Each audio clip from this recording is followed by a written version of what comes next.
और सबसे पहले तो एक क्वेश्चन मेरा यही है कि सर आपने कॉलेज के टाइम ऐसा बंक वगैरह ऐसा किया था क्या आपने? कॉलेज का लाइफ कैसा था? आपने कैसे एजुकेशन अपनी कंप्लीट की? कॉलेज लाइफ की बात करेंगे तो हमारा जो ज़माना था एंड मैं 10th स्टैंडर्ड में था, ईयर 2000, आज से 25 साल पहले की बात कर रहा हूँ, जब मैं 10th में था 99 में।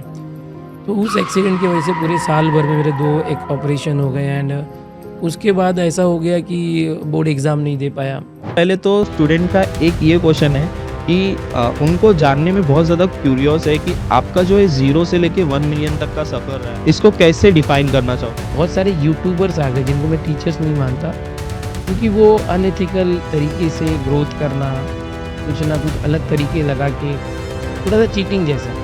अगर स्टूडेंट्स को आइडेंटिफाई करना है कि ये जेन्युइन टीचर है या फिर ये कोई आपको फंसाने के चक्कर में है, as a student, as a viewer, आप उनको क्या एडवाइस दोगे कि वो आप कैसे आइडेंटिफाई कर सको कि कौन से रियल टीचर्स जो आप खुद के स्टूडेंट्स के लिए काम किया जा रहा है और कौन से ऐसे यूट्यूबर्स हैं जो खुद के लिए काम कर रहे हैं? Hi everyone, this is Sameer. आप सब लोग ने मेरे काफ़ी सारे इंटरव्यूज़ देखे होंगे स्टूडेंट्स के साथ, बट आज का ये इंटरव्यू बहुत ज़्यादा स्पेशल है।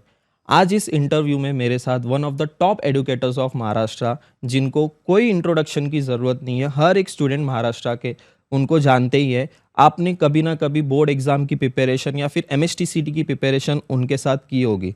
Yes, I am talking about Dinesh sir. आज इस पॉडकास्ट में मेरे साथ दिनेश सर हैं, जो आज आप सभी स्टूडेंट्स को गाइड करने वाले, एज वेल एज हम दिनेश सर की जो सक्सेस स्टोरी है, जो 0 से लेके 1 मिलियन तक का उनका जो सफ़र रहा है वो कैसा था, आज हम लोग इस पॉडकास्ट में जानने वाले। तो ये मेरा ड्रीम प्रोजेक्ट था कि महाराष्ट्र के जितने टॉप एडुकेटर्स हैं उनके साथ मैं एक पॉडकास्ट कंडक्ट करूं। तो आज इस पॉडकास्ट का जो है ये पहला एपिसोड है और पहले ही एपिसोड में जो है मैं दिनेश सर के साथ पॉडकास्ट कंडक्ट कर रहा हूँ। आई एम फीलिंग वेरी लकी। और आज हम लोग जो है दिनेश सर के साथ बहुत सारे क्वेश्चंस करेंगे, बहुत सारे हम लोग जो है फन एक्टिविटीज़ करने वाले। आपको बहुत मज़ा आएगा। इस इंटरव्यू को डेफिनेटली एंड तक ज़रूर देखना। तो चलो आज के इस इंटरव्यू को हम लोग स्टार्ट करते हैं। तो सबसे पहले सर, आई वेलकम यू।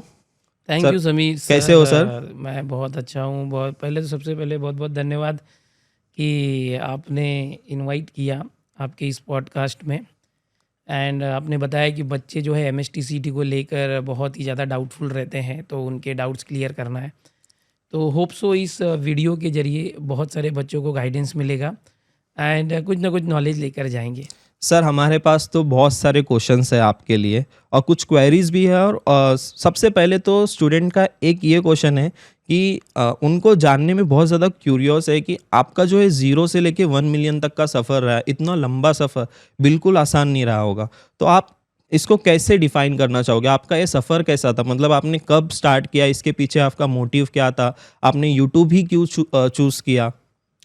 बात करेंगे 0 से 1 मिलियन का सफ़र, तो ये बहुत ही आसान नहीं था, पूरा स्ट्रगल भरा था ये सफ़र। बहुत बार क्या होता है कि कई जो यूट्यूब टीचर्स हो या यूट्यूबर्स हो, उन्हें अचानक उनका कोई वीडियो वायरल हो जाता है और अचानक से सफलता मिल जाती है, लेकिन ऐसा हमारे साथ बिल्कुल नहीं हुआ। लगभग 7 साल लग गए अभी इस सफ़र में। पिछले 7 साल से मैं यूट्यूब पर हूँ। 2018 में मैंने स्टार्ट किया था एंड धीरे धीरे स्लोली स्लोली सारी चीज़ें होती गई, मेहनत करते गए, बच्चे जुड़ते गए। जो मेरा एक्सपीरियंस था, मतलब मैं 2004 से टीचिंग कर रहा हूँ ऑफलाइन में। जब मैं ऑनलाइन आया तो मेरे ऑफलाइन टीचिंग का जो एक्सपीरियंस था वो बहुत काम आया मुझे ऑनलाइन टीचिंग में। बहुत सारे बच्चों को मेरी टीचिंग पसंद आने लगी, एक एक करके जुड़ने लगे एंड ऐसे बूंद बूंद से जैसे सागर बनता है, वैसे धीरे धीरे धीरे धीरे करते इतने बड़े जो इतना बड़ा सैलाब आ गया, हम बोल सकते हैं मिलियंस ऑफ बच्चे हमारे चैनल से जुड़ गए। बहुत आसान नहीं था बिकॉज़ मेरा जन्म 1985 में हुआ है, अप्रॉक्स 40 इयर्स होने आए मेरा एज। एंड हमारे टाइम पर जब हम स्टूडेंट थे बोल सकते हैं, या जब हम टीचर बने, तो उस टाइम पर टेक्नोलॉजी का ज़माना नहीं था, मोबाइल्स नहीं थे, बहुत सारी तकलीफ़ें थी। मतलब ये सब था ही नहीं डिजिटल। बाद में ऐसा हो गया कि जब हम पढ़ाने लगे, टीचर्स बन गए, धीरे धीरे अपॉर्चुनिटीज़ आई। ओके, इंटरनेट का ज़माना आया, एंड्रॉयड का ज़माना आया, तो कहीं ना कहीं फ़ील हुआ कि यार एक कुएं का मेंढक बनने से अच्छा, यानी एक क्लासरूम में सिर्फ कुछ लिमिटेड बच्चों को पढ़ाने से अच्छा, क्यों ना मैक्सिमम ज़्यादा से ज़्यादा बच्चों तक अपना टैलेंट या टीचिंग पहुंचाई जाए। और मैंने कोशिश की और कोशिश करते गया और आज इस लेवल पर हूँ कि लगभग 3 चैनल हैं हमारे एंड जो मेन चैनल है दिनेश सर लाइव स्टडी, वहाँ लगभग 12 लाख बच्चे जो है हो चुके हैं जो पढ़ रहे हैं। बहुत ही जेन्युइन तरीके से कोशिश की है, कोई शॉर्टकट नहीं मारा है मैंने, ईमानदारी से काम किया और वो बच्चों में दिखता है। यस सर, डेफिनेटली आपने इतने सारे रिकॉर्ड्स भी बनाए और हर एक महाराष्ट्र का स्टूडेंट्स आपको जानता ही होगा, क्योंकि आपके वीडियोस तो हमेशा ट्रेंडिंग के लिए जाते हैं। आपके महामैराथन हो या फिर जब सीईटी आएगी तब आपके महामैराथन लेक्चर्स हो, वो हमेशा ट्रेंडिंग में ही रहते। तो ऑब्वियस सी बात है कि आपको हर एक महाराष्ट्र का स्टूडेंट्स तो जानता ही है। सर मुझे ये बताओ कि अभी जैसे ये ट्रांजिशन आया है एडटेक में कुछ सालों में, इसमें काफ़ी सारे स्टूडेंट जो है अभी ऑनलाइन शिफ्ट होते जा रहे हैं, बट कुछ कुछ ऐसे स्टूडेंट्स भी है अभी ऑनलाइन, उन लोग ना इतना खुद को कंसिस्टेंटली मेंटेन नहीं रख पाते। और अभी ऑफलाइन में क्या होता है ना कि सर टीचर्स होते हैं, उनके साथ उन लोग मिलते हैं घुलते हैं एंड कुछ उनके फ्रेंड्स भी बनते हैं, तो वहाँ का स्टडी एनवायरनमेंट काफ़ी अलग होता है और ऑनलाइन का स्टडी एनवायरनमेंट काफ़ी अलग होता है। तो आपका क्या कहना है, बच्चे स्टूडेंट्स ऑनलाइन के ऊपर ज़्यादा फोकस करें या फिर ऑफलाइन के ऊपर ज़्यादा फोकस करें? जैसे मैंने बताया कि पहले के टाइम पे जो सीनियर्स थे उनको ज़्यादा फैसिलिटी नहीं थी, डिजिटल ज़माना नहीं था, बट ये जो टेक्नोलॉजी आई है उसकी वजह से चीज़ें बहुत आसान हो गई है। लेकिन एक पुराना ट्रेंड है ऑफलाइन कोचिंग का, जो पेरेंट्स, बच्चे, टीचर सब अभी तक फॉलो कर रहे हैं। अब एक बात बता देता हूँ, ऑफलाइन कोचिंग के लिए अगर साइंस के लिए कोई जा रहा है 11th-12th या एंट्रेंस जेई सीईटी नीट कर रहा है, तो 2 लाख, 3 लाख, 4 लाख रुपए फीस होती है एंड इतना पेरेंट्स देते हैं और माइंड सेट भी करके रखते हैं। लेकिन ये जो ऑनलाइन पूरा बूम हुआ है, ऑनलाइन कोचिंग इंडस्ट्री आई है या ऑनलाइन एजुकेशन जो बोलो, उसकी वजह से ये जो 3-3, 4-4 लाख की चीज़ें हैं वो बहुत ही अफोर्डेबल हो गई। 2000 से 5000 के रेंज में वही क्वालिटी की चीज़ें ऑनलाइन में मिल रही है। हाँ, थोड़ा-सा ये होता है बच्चों के लिए कि ये ऑनलाइन माहौल है।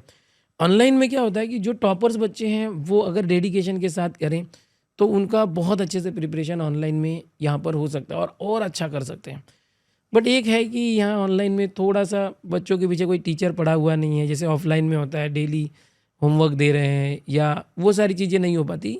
तो जो कमज़ोर बच्चे हैं वो ऑनलाइन में अगर सीखना चाहें तो बहुत अच्छा कर सकते हैं। बट ऐसा बच्चा है जो सोचता है कि भाई मेरे पीछे कोई जब तक डंडा लेके ना पड़ा रहे तब तक मैं पढ़ाई नहीं करूँगा, वो ऑनलाइन में आगे नहीं जा सकता। फिर वो लास्ट मोमेंट में वही इम्पोर्टेंट क्वेश्चन या शॉर्टकट्स के पीछे भागते हैं। लेकिन अगर कोई जेन्युइन बच्चा है, अगर कोई पुअर हो, मिडिल क्लास हो, रिच हो, कोई भी हो, भाई कई बार क्या होता है ऑफलाइन कोचिंग भी लगा लेते हैं, बट वहाँ के जो टीचर्स हैं उन 4-5 टीचर होंगे अलग-अलग सब्जेक्ट के, किसी टीचर का अच्छा समझता है, किसी का नहीं समझता। तो ये एक प्रॉब्लम आता है ऑफलाइन कोचिंग में, बच्चे को मजबूरी में उस टीचर से सीखना ही है कोचिंग में जो पढ़ा रहा है। ऑनलाइन में प्लेटफॉर्म ओपन है, वो मैथ्स है तो जो टीचर पसंद आ रहा है मैथ्स का उससे सीखे, फिजिक्स जिस टीचर से सीखना है सीखे। तो ये चीज़ें और बहुत ही कम होता है, अफोर्डेबल होता है। अगर कोर्सेज़ की बात करें, यूट्यूब तो ओपन फ्री है। तो ऑनलाइन ऑफलाइन दोनों के अपने खुद के अलग फ़ायदे भी हैं, नुकसान भी है। Yes, okay sir. ऐसा काफ़ी बार देखा गया है कि मतलब आपने कुछ सालों में, कई सालों में कई सारे रिकॉर्ड बनाए। मतलब आपके बैचेस से कई सारे स्टूडेंट्स 99.9798 परसेंटाइल मैथ्स में, सीईटी में इतना स्कोर किया है। और मुझे जहाँ तक मैं जानता हूँ आपको और जहाँ तक आपके साथ मैं इतने 3 सालों में कनेक्ट हुआ हूँ, तो आपके साथ ना काफ़ी सारे पेरेंट्स भी कनेक्टेड है। और जब उनका बच्चा इतने परसेंटाइल लेके आता है और आपसे पढ़ के, तो पेरेंट्स का क्या रिएक्शन होता होगा? मैं आपको बता दूं, कई बार अभी हर जगह पे इवेंट्स होते रहते हैं बड़े बड़े कॉलेजेस में, इंजीनियरिंग कॉलेजेस में ज़्यादातर बुलाया जाता है मुझे। अभी फ़िलहाल इसी महीने में 3 से 4 इंजीनियरिंग कॉलेज में एज ए चीफ गेस्ट मैं अटेंड कर चुका हूँ। वहाँ जब बच्चे मिलते हैं, वो पूरे फर्स्ट ईयर हो या फोर्थ ईयर हो, सेकेंड थर्ड ईयर, हर बच्चे का यही कहना होता है कि सर आपसे पढ़ के ही हम इस कॉलेज में आए हैं। और एक्चुअल जो हमें लगता है ना कि यूट्यूब से आपने क्या कमाया, तो एक तो हमें फेम मिला, बट उसके साथ ये जो रियल कमाई है कि बच्चों का प्यार, कई बार बच्चों के साथ पेरेंट्स भी मिलते हैं एंड हमने देखा है कि मुझसे ज़्यादा उम्र के जो पेरेंट्स हैं वो पैर छूते हुए दिखाई दे रहे हैं एंड इमोशनल हो गए हैं। कई बार मैंने उनसे पूछा भी, अरे आप मुझसे बड़े हैं, मैं आपके पैर छूना चाहता हूँ। बोले नहीं, आपने मेरे बच्चों को ऐसी सही दिशा दिखाई जिसके वजह से वो बिल्कुल डीमोटिवेटेड था, निराश हो गया था, लेकिन आज वो अव्वल पा रहा है। आपने मेरी बेटी की ज़िंदगी बदली। मैंने कई लाखों रुपए खर्च किए, वो नहीं हो पाया जो आपकी वजह से हुआ। तो ये जो चीज़ें हैं कई बार एक्सपीरियंस करने मिली, ये जो फीलिंग है ये कुछ अलग ही होती है। ओके, और इसको मैं आपके सामने बयां भी नहीं कर सकता, और ये एकदम इमोशनल मोमेंट्स होते हैं जब पेरेंट्स या बच्चे मिलते हैं। ओके सर, सवालों का सिलसिला तो चलता ही रहेगा, बट मैं यहाँ पे अभी इंटरेस्टेड हूँ कि आपकी थोड़ी पर्सनल लाइफ जानने में। बिल्कुल। आपके कॉलेज के लाइफ के बारे में जानने के लिए, आपका कॉलेज का लाइफ कैसा था, आपने कैसे एजुकेशन अपनी कंप्लीट की? और सबसे पहले तो एक क्वेश्चन मेरा यही है कि सर आपने कॉलेज के टाइम ऐसा बंक वगैरह ऐसा किया था क्या आपने? आप कैसे अ, टाइप के स्टूडेंट्स थे? एक हाँ, एवरेज, एक हाँ। टॉपर, आप कॉलेज लाइफ में कैसे थे? सबसे पहले बता दूँ मेरी स्कूलिंग गवर्नमेंट स्कूल में हुई थी म्युनिसिपल कॉर्पोरेशन के एंड स्कूल लेवल में ही बचपन से ही थोड़ा-सा मतलब टॉप 3 टॉप 4 में ही रहता था मैं रैंकिंग की बात करें तो। बट एक ऐसा मोमेंट आया था 10th स्टैंडर्ड में जब मेरे साथ कुछ दुर्घटना हो गई थी एंड पैर का ऑपरेशन हो गया था, लगभग 2 बार हो गया एंड मैं 10th स्टैंडर्ड में था। ईयर 2000 आज से 25 साल पहले की बात कर रहा हूँ जब मैं 10th में था, 99 में। तो उस एक्सीडेंट की वजह से पूरे साल भर में मेरे 2 एक ऑपरेशन हो गए एंड उसके बाद ऐसा हो गया कि बोर्ड एग्ज़ाम नहीं दे पाया, हॉस्पिटलाइज़ होने की वजह से। तो वहाँ से कुछ ना एक अलग मोटिवेशन मिला कि यार ज़िंदगी में जो अपनी फ्रीडम है, जो अपना हेल्थ है, वो कुछ अलग ही है। उसका ध्यान रखना बहुत ज़रूरी है और ये जो हमें फ्रीडम मिली है, हम जब चाहे वो कर सकते हैं, वो बहुत कीमती है। उसके बाद से मेरा जो पढ़ाई को लेकर जो नज़रिया था देखने का, वो और बढ़ गया कि भाई करना है, कुछ तो करना, अलग करना है। साइंस स्ट्रीम में गया इसलिए मैं ज़्यादा अच्छा करना था क्योंकि कॉमर्स आर्ट्स से अच्छा साइंस होता है। साइंस स्ट्रीम में जाने के बाद भी मतलब जूनियर कॉलेज में टॉपर ही रहता था मैं, आउट ऑफ मार्क्स मैथ्स वगैरह में आते ही थे। डिग्री कॉलेज में मैंने मुंबई के रूपारेल कॉलेज से बीएससी करी, पाटकर कॉलेज से एमएससी किया। फिर एक था कि मुझे टीचर बनना है, तो टीचर बनने के लिए प्रोफेशनली एक बैचलर ऑफ एजुकेशन डिग्री करनी होती है बीएड, तो आप प्रॉपर टीचर होते हो। ऐसा मैंने जाना तो मैंने सबसे पहले उसकी एंट्रेंस एग्ज़ाम दे के बैचलर ऑफ एजुकेशन यानी बीएड किया। फिर और पता चला कि यार और भी डिग्रीज़ होती है, आप टीचर्स को भी सिखा सकते हो, तो एमएड किया, नेट डिग्री की, मतलब बहुत ज़्यादा डिग्रीज जो भी अवेलेबल थी सब मैंने कर ली। मेरे स्टूडियो में आप आएँगे तो आपको दिखेगा पूरा एक वॉल मेरी सिर्फ़ डिग्री से भरी हुई है। तो ये पढ़ाई को लेकर मेरा नज़रिया था कि ज़िंदगी में पढ़ाई जो है बहुत मायने रखती है। जितनी ज़्यादा हो सके उतनी ज़्यादा आप डिग्री लेते रहो बट सिर्फ़ पढ़ते मत रहो। उसके साथ पैरेलल में कुछ ना कुछ स्किल सीखते रहो, काम करते रहो और फाइनेंशियली भी स्ट्रॉन्ग होने के लिए पैसा कमाने का ज़रिया भी साथ में करते रहो। कॉलेज लाइफ़ की बात करेंगे तो हमारा जो ज़माना था, मैं ज़माना ही बोलूँगा क्योंकि सिनेरियो चेंज हो चुका है, हमारे पास मोबाइल्स नहीं होते थे पहली बात। तो एंटरटेनमेंट का कोई साधन नहीं था। तो हम दोस्तों का ग्रुप, लड़कों का ग्रुप, ज़्यादातर लड़कों का ही ग्रुप होता था। अब मैं बात करूँगा कॉलेज मतलब 2003, 4, 5, 6 ये मेरे कॉलेज डेज़ थे। तो 2002 में 2001 में मैं 11th में था, 2-3 में 12th में था।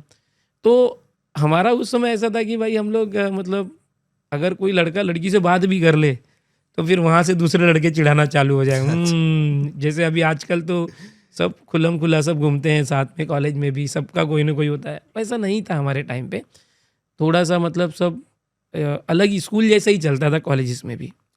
ओके सर, अभी आप इतने एक मुकाम पे पहुँचे हो, तो मतलब आपको तो बहुत ज़्यादा नेगेटिविटी भी फेस करनी होती होगी। कभी-कभी तो ऐसा भी आता होगा अंदर से, यार अब तो ये छोड़ देना है मुझे। इतना मेहनत करने के बाद भी अगर मुझे ऐसा रिस्पॉन्स मिल रहा है, कभी-कभी आप बहुत अंदर से डीमोटिवेटेड भी फ़ील करते होंगे। ये सारी चीज़ों का आप कैसे डील करते हैं? कई बार क्या हो रहा है मतलब पहले तो ऐसा नहीं होता था। अभी ज़्यादातर जैसे हम जिस फील्ड में हैं, ऑनलाइन फील्ड है हमारा, यूट्यूब का एजुकेशन है, तो हम देखते हैं कि पहले जो टीचर्स थे बहुत ही डेडिकेटेड सब्जेक्ट वाइज टीचर होते थे। अपने सब्जेक्ट के अंदर बच्चों को कितना मैं कंटेंट दे दूँ।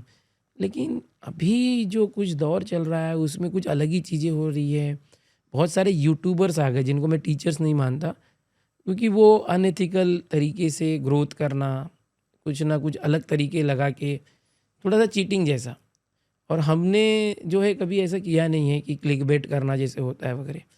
तो कई बार जो बच्चे अभी एवरेज बच्चे होते हैं या जो पास होने के लिए डरते हैं, वो सारे बच्चे उस ओर जो ज़्यादा से ज़्यादा झुकते हैं। जो पढ़ने वाले बच्चे हैं, ऑनलाइन सब कुछ था, अब धीरे-धीरे सब ऑफ़लाइन होने लगा है, तो जो टॉपर बच्चे ऑफ़लाइन की तरफ ज़्यादा झुके हैं। तो इस तरह से कहीं कई बार ये होता है ना कि आप ईमानदारी से पढ़ा रहे हो, डेडिकेशन से, बिना क्लिकबेट किए हुए, तो आपके पास ज़्यादा लोग नहीं आ रहे हैं। तो ऐसा होता है कि यार क्या करना चाहिए, छोड़ देगा। मैंने 10th को इसलिए पढ़ाना छोड़ दिया पिछले साल से, क्योंकि मैं 10th को भी पढ़ाता था ऑनलाइन यूट्यूब पे। बट मैंने देखा कि जब बहुत सारे लोग आ गए हैं और अलग अलग तरीके अपनाए जा रहे हैं, तो मैंने कहा कि चलो इस रेस से बाहर निकल जाते हैं। अभी 12th में मैं पढ़ा रहा हूँ, 12th वालों को, सीटी वालों को। बट जैसे मैंने बताया कि बहुत सारे नए नए जो यूट्यूबर्स आए हैं, बहुत अच्छा कर रहे हैं, मेहनत कर रहे हैं। बट उनका अच्छा है तो बुरा भी है थोड़ा बहुत, उन्हें सुधारने की ज़रूरत है। जो कुछ क्लिक बेट्स वगैरह किए जाते हैं वो नहीं करना चाहिए। तो वो देखिए डिमोटिवेशन आता है कि भाई क्या करना चाहिए। लेकिन जब मैं, जैसे मैंने बताया कि अभी बहुत सारे जगह पे इवेंट हो रहे हैं, जब बच्चे हमसे मिलते हैं, पुराने बच्चे जो अभी डिग्रीज़ में हैं, वो बताते हैं कि किस तरह से उन्हें ग्रोथ मिला हमारी वजह से और कैसे वो सक्सेसफुल हुए अपनी लाइफ में।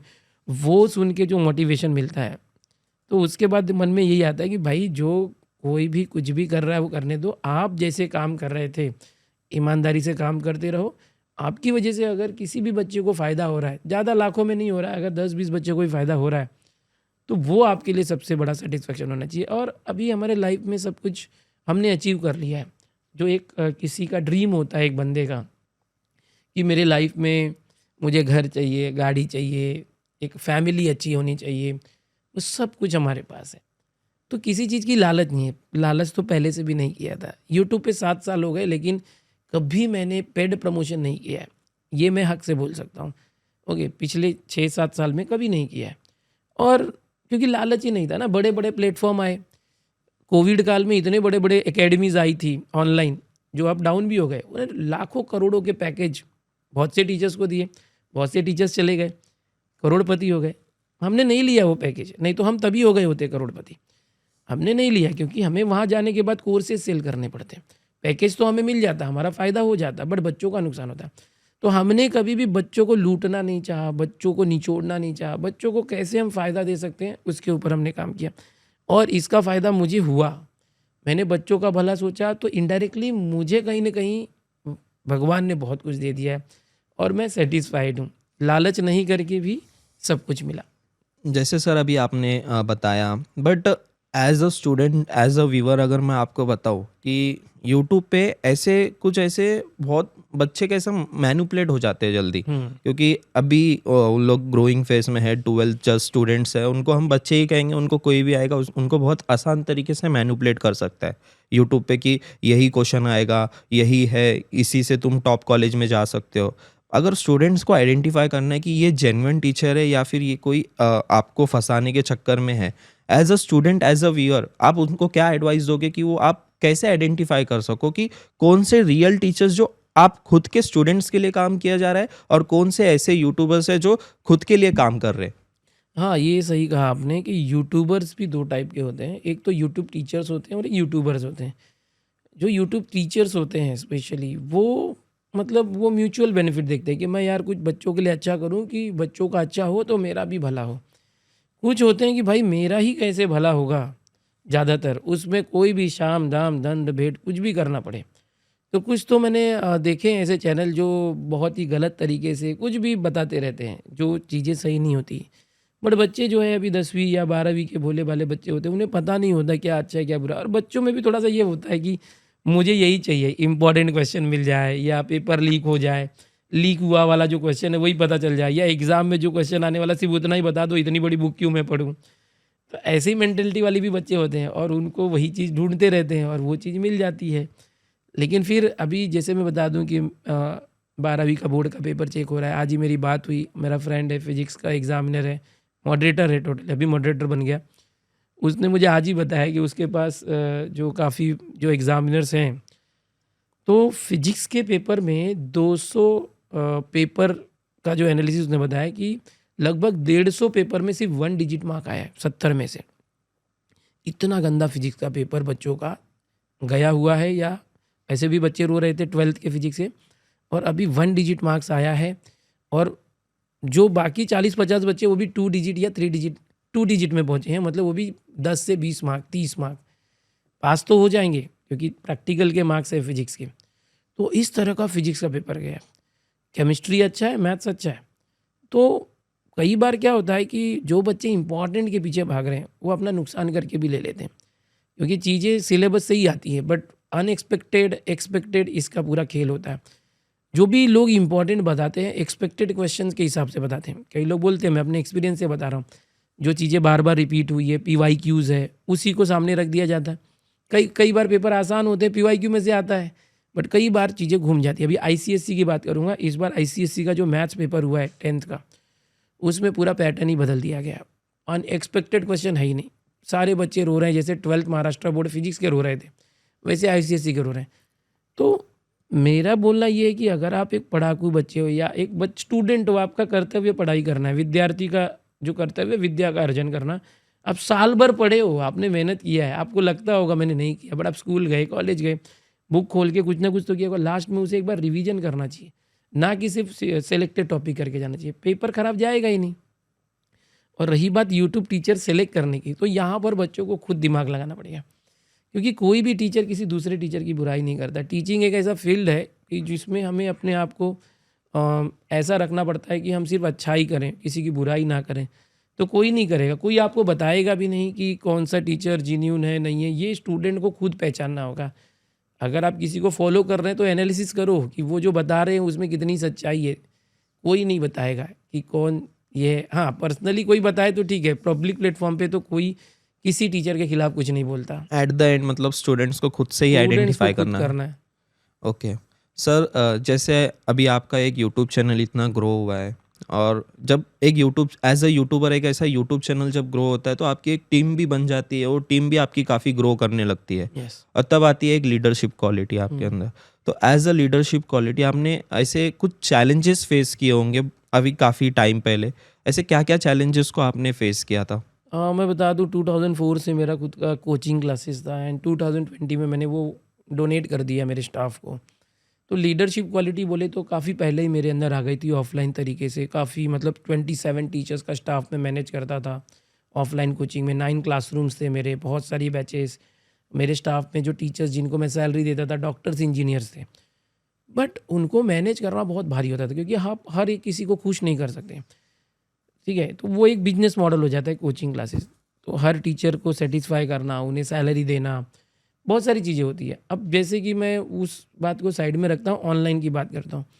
ऑनलाइन जब मैं यूट्यूब पर आया तो पहले तो मैं अकेले था, और मेरा जो भाई है वो मेरे साथ था। हम दोनों मिलके यूट्यूब के लिए वीडियोस, मैं लेक्चर लेता था, वो शूट करके एडिट करता था एंड यूट्यूब पे डालता था। एंड ऐसे करते करते हम दोनों ने मिलके चैनल ग्रोथ किया। फिर धीरे धीरे टीम बनने लगी। टीम बनने के बाद क्या हुआ कि जब हमारा एप्लीकेशन वगैरह आ गया, तो एप्लीकेशन आने के पहले क्या था, सिर्फ यूट्यूब था। यूट्यूब पे सिर्फ पढ़ाना होता था, सिर्फ पढ़ाना होता था। तो पढ़ाने के लिए कुछ नहीं है, आपने पढ़ा दिया, काम ख़त्म। पर जब एप्लीकेशन आ गया, एप्लीकेशन पे कोर्सेज आ गए, तो पढ़ाने के साथ सपोर्ट देना, बच्चों को गाइड करना, हेल्पलाइन रिलीज किया हमने, बच्चों के डाउट सॉल्व करना, बहुत सारी चीज़ें होने लगी। कंटेंट तैयार करना और एडिटिंग करना। मतलब जब आपका लेवल बढ़ता है तो उस लेवल बढ़ने के साथ साथ आपकी जिम्मेदारी बढ़ती है, आपको क्वालिटी बढ़ानी पड़ती है। तो हमने टीम भी बढ़ाई, और मैंने फोकस किया हुआ सिर्फ एक ही सब्जेक्ट पे, मैथ्स। मैं चाहता तो बहुत सारे सब्जेक्ट पे फोकस कर सकता था, नहीं। अगर बच्चों को क्वालिटी देना है, स्पेशली कुछ देना है, तो एक ही सब्जेक्ट का अगर स्पेशलाइजेशन करे तो बेस्ट है। इसलिए साल भर में मैथ्स के ऊपर ही काम करता हूँ, बच्चों को एक ही सब्जेक्ट देता हूँ। और मेरे पास लगभग 8 से 10 लोगों की टीम है स्पेशली मैथ्स के लिए, जो बच्चों के सारे प्रॉब्लम सॉल्व करने से लेके उन्हें गाइड करना और हर एक चीज़ करती है। अब कई बार क्या होता है कि जो स्टाफ हमारे पास है, काम कर रहा है, वो हमारे लिए मेहनत कर रहा है, बच्चों के लिए हेल्प कर रहा है, तो कहीं ना कहीं उसकी लाइफ भी सेट करना हमारी जिम्मेदारी होती है। तो एक मेरे टीम में मैं बताना चाहूँगा कि मेरे टीम में जो लोग भी हैं, कहीं ना कहीं मैंने सबको धीरे धीरे सेट किया है उनके लाइफ में, करियर में, उनका घर हो, उनकी फैमिली लाइफ हो, उसमें मैं जितना योगदान दे सकूं कि अगर मैं आगे जा रहा हूं तो मेरा टीम मेंबर भी आगे जाना चाहिए, सिर्फ एक सैलरी देते हुए नहीं, तो उसका पूरा जिम्मेदारी लेते हुए। तो ये मेरे टीम में मैंने केयर किया। एक लीडरशिप की यही क्वालिटी सबसे बेस्ट है कि आपके साथ साथ जो है आपकी पूरी टीम ग्रो हो, और ये लीडरशिप क्वालिटी आपको मुझे तो सीरियसली मुझे तो दिनेश सर के टीम में दिखती है, क्योंकि उनकी टीम को मैं काफ़ी अच्छे से फॉलो करते आ रहा हूँ, और काफ़ी सारे टीम मेंबर्स को मैं पर्सनली भी जानता हूँ। तो सर काफ़ी बच्चे जो है ना अपने मेंटल हेल्थ को लेके, या फिर ऐसे बहुत सारे ऐसे स्टूडेंट्स होते हैं जो बहुत ज़्यादा डिस्ट्रैक्शंस वगैरह, मतलब सोशल मीडिया बहुत ज़्यादा यूज़ करते हैं, इंस्टाग्राम हो, रील्स हो, और वहाँ से बहुत ज़्यादा इन्फ्लुएंस भी हो जाते हैं। जो आजकल के जो इन्फ्लुएंसर्स है उनसे बहुत ज़्यादा इन्फ्लुएंस हो जाते हैं एंड उनके जैसा बनने की कोशिश करते हैं। आज इसने ये गाड़ी लेके आके शो ऑफ किया, आज इसने ये कपड़े पहने, इसने ये जूते ऑर्डर किए। ऐसे ये सारी चीज़ें ना अभी बच्चों के दिमाग में ऐसा बहुत सारी गलत चीज़ें जो है जा रही है और ये सब आजकल के जो इन्फ्लुएंसर्स है, उनके वजह से हो रहा है। एंड यही सब स्टूडेंट्स ये देख के जो है इनको ही इनसे ही इन्फ्लुएंस होके काफ़ी सारे स्टूडेंट्स एक रॉन्ग ट्रैक पे भी जा रहे हैं। तो इस पे आपका क्या कहना है? मैं तो ये बोलना चाहूँगा कि देखो ज़माना ही वही है, डिजिटल ज़माना है और सोशल मीडिया का ज़माना है। तो जो भी बच्चे हैं, वो अगर किसी से इन्फ्लुएंस हो रहे हैं, अच्छी बात है। आप किसी इन्फ्लुएंसर को देखते हैं कि भाई उसने गाड़ी ले लिया, बंगला बना दिया, घर ले लिया, आप मोटिवेशन ले रहे हैं तो अच्छी बात है।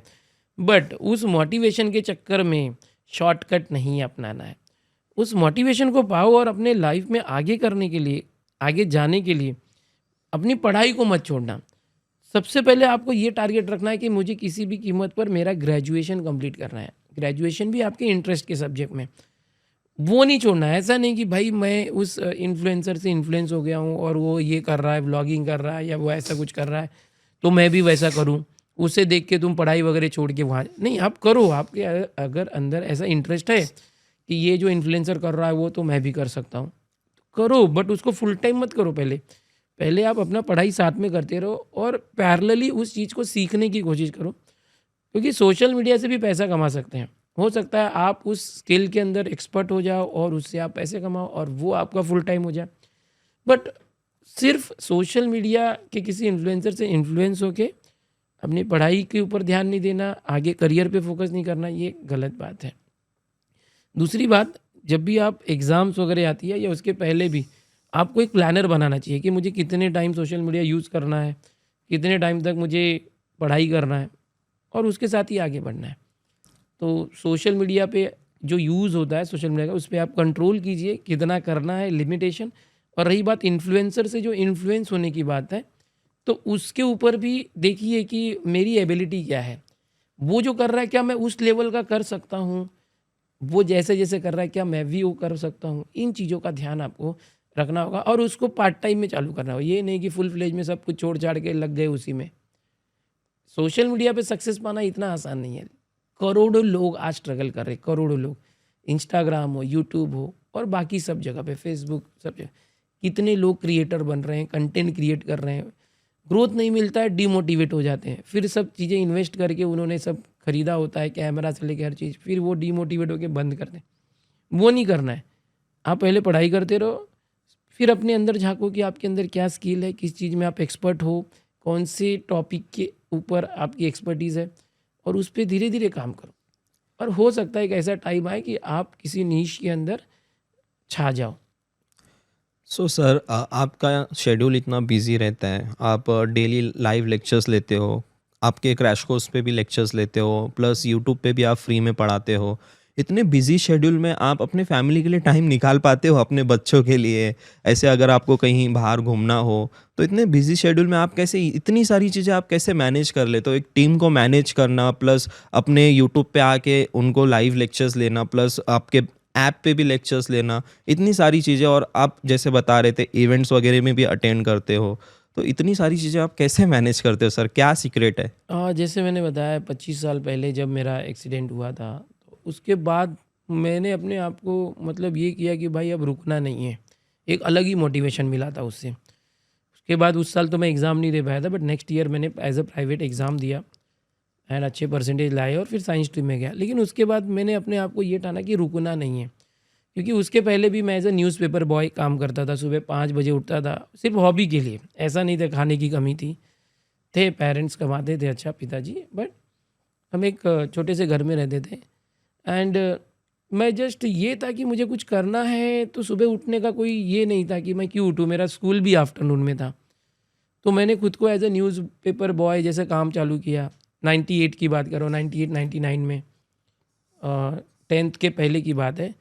एंड मैं सुबह 5 बजे ही घर से निकल जाता था एंड मैं 2 घंटे मस्त न्यूज़पेपर, जो भी मेरी लाइन थी, जो एरिया था, वो कवर करके घर पे आता था। थोड़ा फ्रेश फील होता था कि भाई मैंने कुछ 2 घंटे काम किया है। महीने की 200 रुपये पेमेंट थी मेरी। और फिर उसके बाद फिर अपना जो होमवर्क करना घर पे, 9th स्टैंडर्ड था कुछ मेरा, फिर स्कूल जाना आफ्टरनून में, फिर इवनिंग में, मतलब 8-9th में था तब से ही मेरे अंदर काम करने की ये तलब जागी हुई थी। और बाद में मेरे साथ जो घटना हो गई 10th में, उसके बाद तो फिर मुझे ये लगा कि भाई जितना ज़्यादा आप काम कर सकते हो उतना अच्छा। मैं कॉलेज वगैरह में था उस टाइम भी, या उसके बाद जब मेरी कोचिंग चालू हुई डिग्री कॉलेज में, तो मैं सुबह जो मेरी कोचिंग में लेक्चर लेता था 5 बजे से और 7 बजे तक लेक्चर। उसके बाद मैं खुद का कॉलेज की आगे की डिग्री के लिए जाता था, फिर दोपहर में आता था, फिर कोचिंग में पढ़ाता था रात के 11 बजे तक। यानी ये मेरी 20 साल पुरानी आदत है कि मैं सुबह 5 बजे से लेकर रात के 10-11 बजे तक पढ़ाते रहता हूँ। ओके, फिर पढ़ते भी रहता था, पढ़ाते भी रहता, ऐसे करके मैंने काफ़ी डिग्रीज़ मेरी भी कंप्लीट की, बहुत सारे बच्चों को आगे पढ़ाया। अब जब मैं धीरे-धीरे यूट्यूब पर आ गया और आगे बढ़ रहा हूँ, तो वो आदत अभी तक कंटिन्यू है। अभी भी मैं 5:30 बजे ही उठता हूँ, 6:30 बजे घर से निकल जाता हूँ और मैं पढ़ाता हूँ।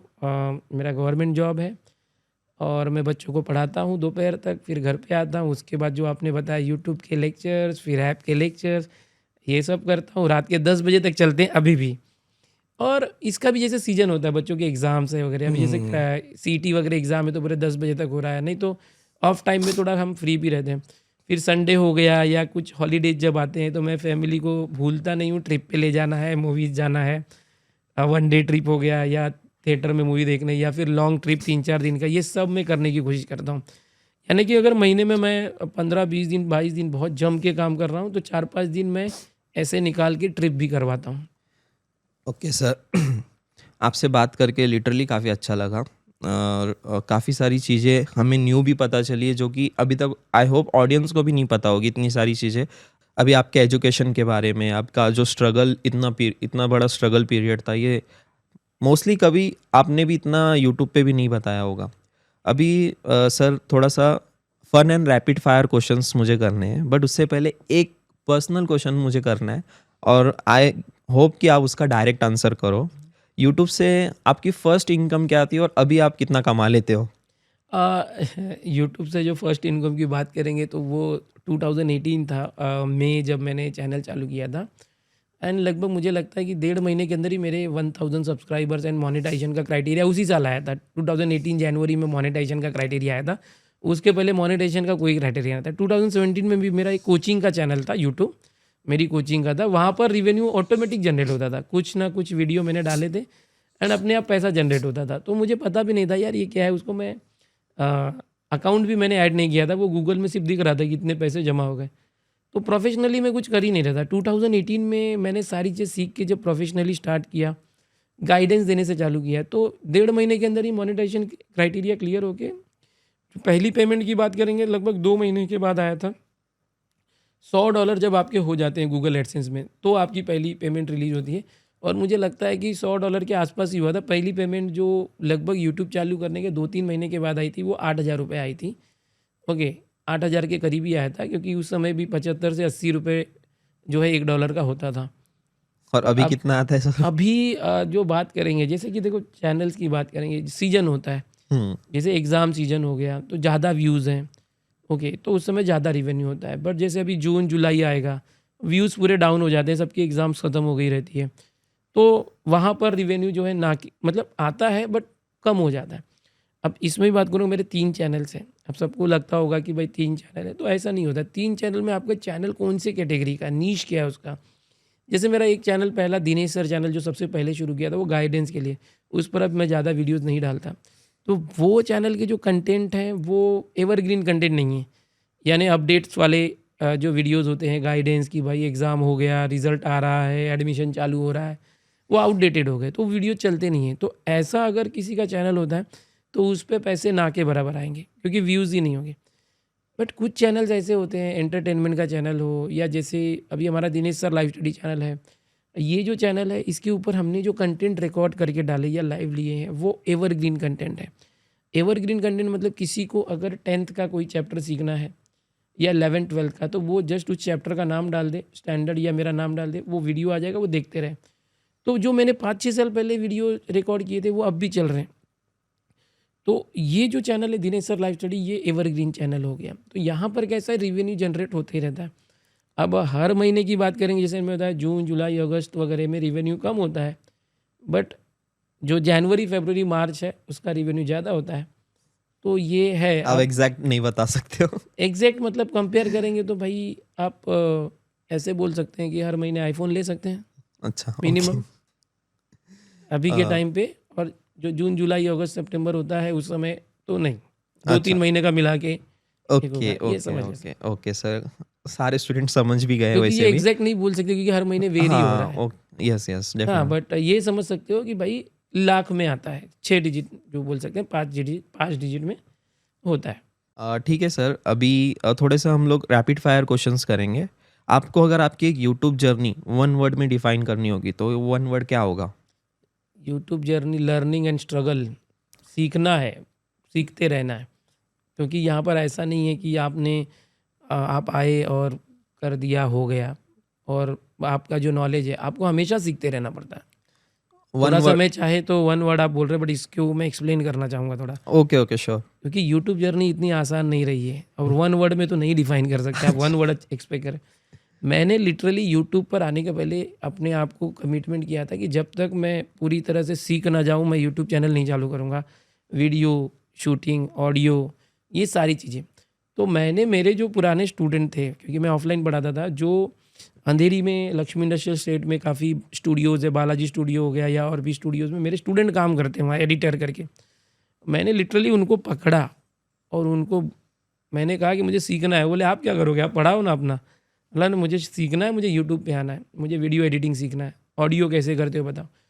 उन्होंने मुझे अपने स्टूडियोज़ में बुलाया रिकॉर्डिंग रूम्स में और सारी चीज़ें सिखाई कि एडोब प्रीमियर पे कैसे काम करते हैं, कैप कट क्या होता है और सारी चीज़ें उनके साथ बैठ के मैंने सीखी। एक शॉर्ट फिल्म मैंने बनाई कोचिंग से रिलेटेड।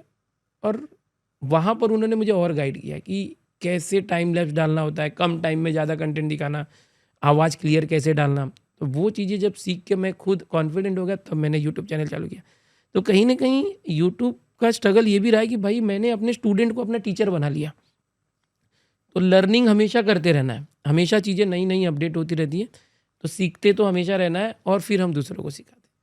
सो ओके, अभी थोड़े मैं आपके जो टीम के जो टीचर्स हैं उनके बारे में पूछना चाहूँगा और उनको भी आप एक वर्ड में ही डिफाइन करने का ट्राई हुँ। कीजिएगा। मुकेश सर। मुकेश सर के बारे में बोलेंगे तो honest, what about Sovin sir? Consistent, what about me? Very smart. Thank you so much sir. और आप और एक गेम खेलते हैं। आपको क्या पसंद है ये जानना है, टी या कॉफ़ी? है, टीचर होगा तो टी पसंद होता है उसे। जलचर, भूचर, टीचर, टी पे जीने वाला टीचर। अगर आपको ट्रिप पे जाने का मौका मिले एंड आपके पास दो ऑप्शंस रहे, फैमिली और फ्रेंड्स, तो आप क्या चूज़ करोगे? टाइम पे डिपेंड करता है। पहले जो प्रायोरिटी फ्रेंड्स थे बट अब प्रायोरिटी फैमिलीज़ है। Okay, thank you so much sir. काफ़ी अच्छा था आपसे बात करके लिटरली, और ये मेरा पहला एपिसोड था। मुझे एक्सपेक्ट नहीं था कि मैं फर्स्ट एपिसोड में ही दिनेश सर के साथ मैं पॉडकास्ट कंडक्ट करूँगा। Literally I am feeling very grateful to have you on this podcast. और काफ़ी सारी चीज़ें मुझे भी सीखने को मिली और मैं भी काफ़ी ज़्यादा इंस्पायर हुआ हूँ। और आई होप जितने सारे स्टूडेंट्स इस पॉडकास्ट को, इस इंटरव्यू को देख रहे होंगे, उन लोग भी कुछ ना कुछ चीज़ें इस पॉडकास्ट से जो है डेफिनेटली अपने लाइफ में इम्प्लीमेंट करना चाहेंगे। डेफिनेटली आपकी जो इतनी बड़ी स्ट्रगल लाइफ थी उससे डेफिनेटली काफ़ी सारे students as well as parents भी बहुत ज़्यादा इंस्पायर हुए ही होंगे। और मैं यही चाहूँगा कि मैं भी जो है थोड़ा बहुत ऐसी सारी चीज़ें करूँ और अपने आप को भी डेवलप करूँ। डेफिनेटली आपसे मैं बहुत ज़्यादा सीखना चाहूँगा और आगे भी, और अभी भी मैं आपसे काफ़ी ज़्यादा चीज़ें सीख रहा हूँ। Thank you so much sir. और लास्ट में कुछ अगर आपको फाइनल एडवाइस वगैरह देना है स्टूडेंट्स को तो आप वो दे सकते हो। यस, बच्चों को यही बोलूँगा कि अभी जैसे मैं समीर सर के चैनल पर हूँ, समीर सर को भी देखा है मैंने, काफ़ी ज़्यादा मेहनत करते रहते हैं और खुद एक इंजीनियर हो चुके हैं। एंड अपने चैनल पर बच्चों को गाइडेंस करते रहते हैं हर एक चीज़ के बारे में डिटेल में। तो जैसे सर ने बोला था कि भाई कोई चैनल जेन्युइन है कि नहीं है, कैसे पता करें? तो ये पता चल जाता है क्योंकि हम टीचर्स को तो पहले पता चल जाता है बट बच्चों को खुद ही एनालिसिस करेंगे तो पता चलता है। लेकिन कई बार बच्चे क्या करते हैं कि एक ही चैनल को चिपके रहते हैं, उनको लगता है वही जो दुनिया है उनकी। आपको सभी चैनल एक्सप्लोर करना चाहिए। समीर सर का चैनल एक अपने आप में जेन्युइन चैनल है और इसीलिए जब समीर सर ने अप्रोच किया तो मैंने तुरंत हाँ कहा कि बिल्कुल आपके साथ मैं करना चाहूँगा पॉडकास्ट, क्योंकि कई बार हम सिर्फ पढ़ाते रहते हैं सर, और हमारे जो बहुत सी बातें हैं बच्चों तक नहीं पहुंचा पाते हैं हमारे चैनल के जरिए, क्योंकि हम सिर्फ पढ़ाते रहते हैं। और ये पॉडकास्ट एक जरिया होता है कि भाई कुछ चीज़ें जो बच्चे जानना चाहते हैं लाइफ के बारे में वगैरह, वो जानते हैं। इवन सर एक पॉइंट मैं यहाँ पे सारे ऑडियंस को भी बताना चाहूँगा। मेरे MSTCT एग्ज़ाम के टाइम पे भी मैंने 2020 में MSTCT एग्ज़ाम दी है, तभी भी मैंने आपकी ही वीडियो लेक्चर्स देख के एग्ज़ाम क्रैक की थी। मतलब मैं एज अ स्टूडेंट आज मैं आपके साथ पॉडकास्ट कंडक्ट कर रहा हूँ, ये काफ़ी अलग और एक काफ़ी अलग ही फीलिंग है मेरे लिए। तो मैं इसको ना लिटरली एक्सप्रेस नहीं कर पाऊंगा, ये फीलिंग ही काफ़ी अलग है कि एक टीचर से आप सीखते हो और वो टीचर्स के साथ आप ऐसे पॉडकास्ट में आप एक पॉडकास्ट कंडक्ट कर रहे हो। लाइक मैंने तो कभी ये सोचा भी नहीं था। हाँ, मैं आपको बताना चाहता हूँ कि जो बच्चे हमारे स्टूडेंट हैं उसके अंदर पढ़ाई के साथ साथ संस्कार डालना, जो एथिक्स डालना, ये मेरा काम होता है। और अभी के टाइम पे जो मेरी टीम में जितने भी लोग काम कर रहे हैं, मेरी टीम में जैसे मैंने बताया सब मेरे स्टूडेंट ही हैं। एंड बहुत मतलब मुझे इतना भरोसा हो जाता है उन पे कि ये मेरा स्टूडेंट है, मतलब पूछना ही नहीं है, और एकदम डेडिकेशन के साथ काम करते हैं। और अभी भी जहाँ भी मतलब जैसे आपने बताया मैक्सिमम हर जगह पे यही मुझे सुनने मिलता है। फाइनली मैसेज मैं देना चाहूँगा बच्चों को कि यार पढ़ाई करेंगे, पढ़ाई के साथ साथ अपने संस्कार नहीं भूलना है, ईमानदारी और डेडिकेशन से काम करना, शॉर्टकट मत अपनाओ, चीटिंग का रास्ता मत अपनाओ। भले सक्सेस लेट मिलेगा, धीरे धीरे मिलेगा, चलेगा, बट ईमानदारी, डेडिकेशन, कंसिस्टेंसी के साथ जब आप काम करोगे, और भले सक्सेस आपको धीरे धीरे मिलेगा, लेट मिलेगा, लेकिन वो लॉन्ग टाइम के लिए रहेगा, सस्टेनेबल रहेगा, वो जल्दी ख़त्म नहीं होगा। लेकिन अगर कोई शॉर्टकट मारता है, चीटिंग करता है या किसी अनैतिक तरीके से आगे जाता है, तो जितनी ऊंचाई पर वो उतनी जल्दी पहुंचता है, उतनी ही जल्दी वो नीचे भी आ जाता है। ठीक है, तो ये बहुत सारी चीज़ें होती है। तो आपके लिए मेरा यही मैसेज होगा कि अभी जैसे अगर आप MSTCT के एस्पिरेंट हो तो आपके पास टाइम बहुत कम है, आप अच्छे से मेहनत करो, जी जान लगा दो, पूरा दिन यूटिलाइज़ करो। आप जो 6 महीने में मेहनत कर सकते हो 1 महीने में कर लो। कर लिया, हो गया, आपका 1 साल बच जाएगा। नहीं तो अगर आपने अभी आलसीगिरी की, नहीं किया, ड्रॉपर बन जाओगे, 1 साल वेस्ट हो जाएगा। और 1 साल बहुत कीमती होता है, मैं हमेशा बताते रहता हूँ। 1 साल सबके साथ पीछे हो जाओगे। मैं पीछे हो गया था ईयर 2000 में, आज से 25 साल पहले, बट मैंने अपने आप को उठाया, आगे बढ़ाया, और आज मैं इस मुकाम पर हूँ। आज मेरे पास सब कुछ है बच्चों, सबसे बड़ा तो आप लोगों का प्यार है। आप लोगों की नज़र में मेरी जो इमेज है वो मैंने बरकरार रखी है, वो टूटना नहीं चाहिए। इसलिए मैं हमेशा ईमानदारी से, डेडिकेशन के साथ काम करता हूँ, और आपको भी वही सिखाता हूँ। थैंक यू समीर सर, आपने मुझे इन्वाइट किया और मौका दिया बच्चों के साथ रूबरू होने के लिए। Thank you so much sir for coming. आज का पॉडकास्ट लिटरली काफ़ी अच्छा था और काफ़ी सारी न्यू चीज़ें मुझे सीखने को मिली। एंड मुझे कमेंट सेक्शन में बताओ आपको आज का दिनेश सर के साथ पॉडकास्ट कैसा लगा, आपने क्या क्या नई चीज़ें सीखने को आपको मिली, और आप नेक्स्ट एपिसोड में कौन से टीचर के साथ पॉडकास्ट देखना चाहोगे, मुझे टीचर का नाम भी बताओ। तो चलो, थैंक यू सो मच, मिलते हैं फिर नेक्स्ट वीडियो में।